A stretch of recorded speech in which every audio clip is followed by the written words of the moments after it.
Com diríeu que es guarda la informació dins una targeta de crèdit? Aquesta banda magnètica ha de servir d'alguna cosa, no? Hi ha un ordinador? Hi ha un mòbil? Doncs bé, aquí la cosa es complica. Però no patiu perquè avui som a YouMaker i ens endinsem a l'Institut de Ciència de Materials de Barcelona, on s'està fent recerca per trobar materials per fer noves memòries que ens permetin emmagatzemar la informació de manera més eficaç i fiable. M'acompanyeu a descobrir-ho?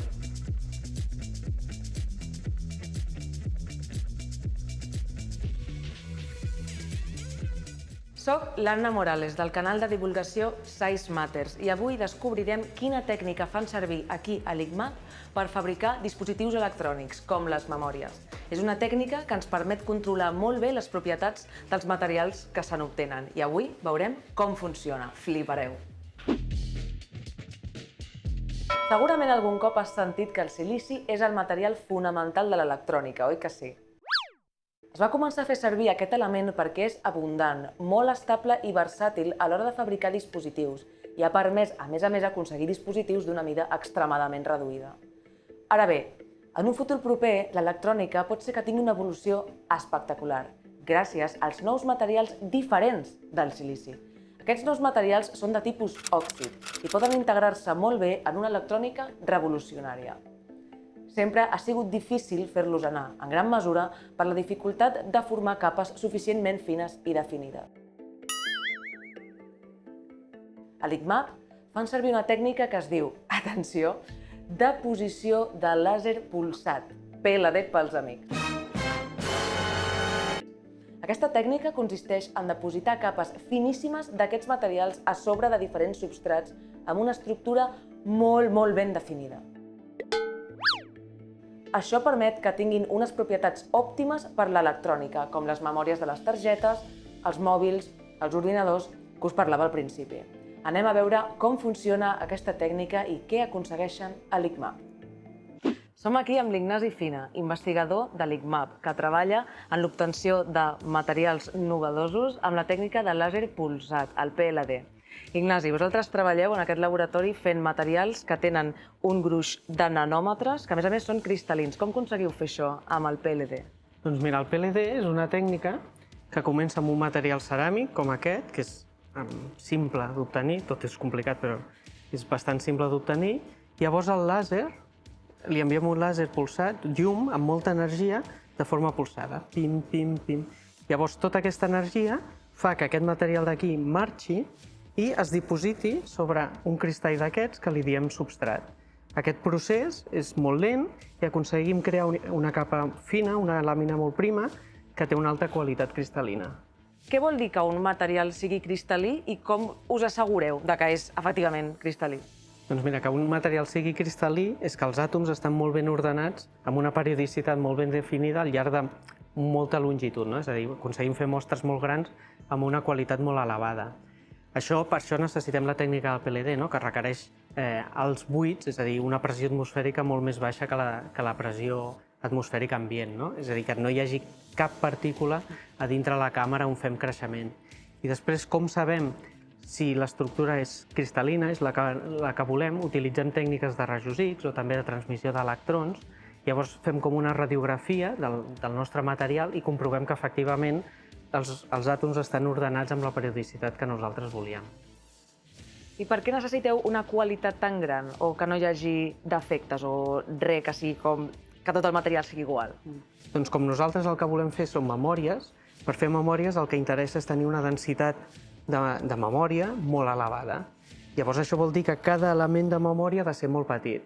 Si aquest element de memòria petit tingués un defecte, deixaria de servir.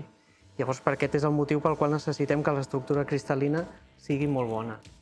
Tal com ho has descrit, sembla com un procés senzill, però quin és l'impacte mediambiental d'aquesta tècnica?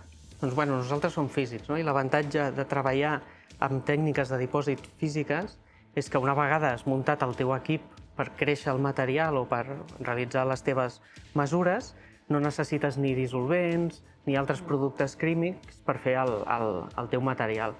Això fa que no generem residus i que, per tant, l'impacte ambiental sigui relativament baix. Llavors anem una mica a la part aplicada. Què feu d'aquests materials que construïu o que fabriqueu amb el PLD? Doncs, com ja he comentat, el nostre objectiu en el nostre grup és intentar fer memòries. Memòries amb uns materials específics que són els materials ferroelèctrics. Aquests materials ferroelèctrics permeten tenir memòries iguals que les que tenim habitualment o les que utilitzem nosaltres cada dia, però que siguin més eficients energèticament. Vale, materials ferroelèctrics. Sona interessant. Què són exactament? Ens ho pots explicar? Doncs, els materials ferroelèctrics es diferencien dels materials més utilitzats que, si apliquem un estímul elèctric al material, podem aconseguir que acumuli petites càrregues positives a sobre o petites càrregues negatives a sobre. Aquest positiu i negatiu el que serien els zeros i els uns, que són els elements lògics en els quals es pot emmagatzemar informació. Aquest fet de que emmagatzemi la informació en la càrrega està a l'origen d'aquest fet que t'he dit que són molt més eficients energèticament. I llavors, aquestes memòries, per quines aplicacions les podem fer servir? Doncs bàsicament per qualsevol aplicació que necessiti emmagatzemar informació.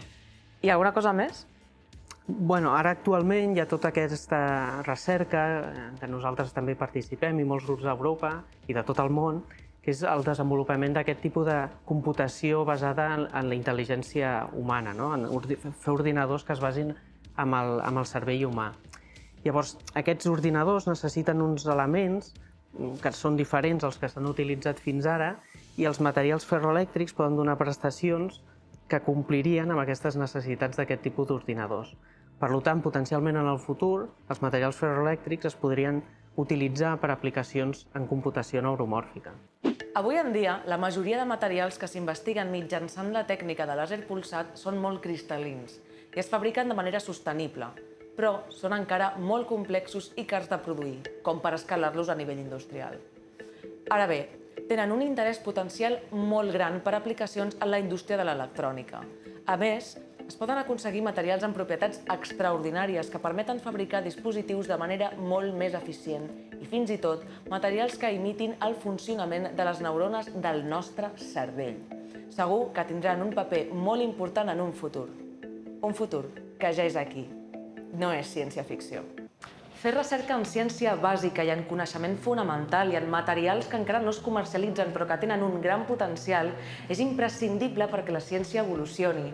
Així és com anem avançant a poc cap a la pròxima revolució tecnològica. Voldràs ser-hi?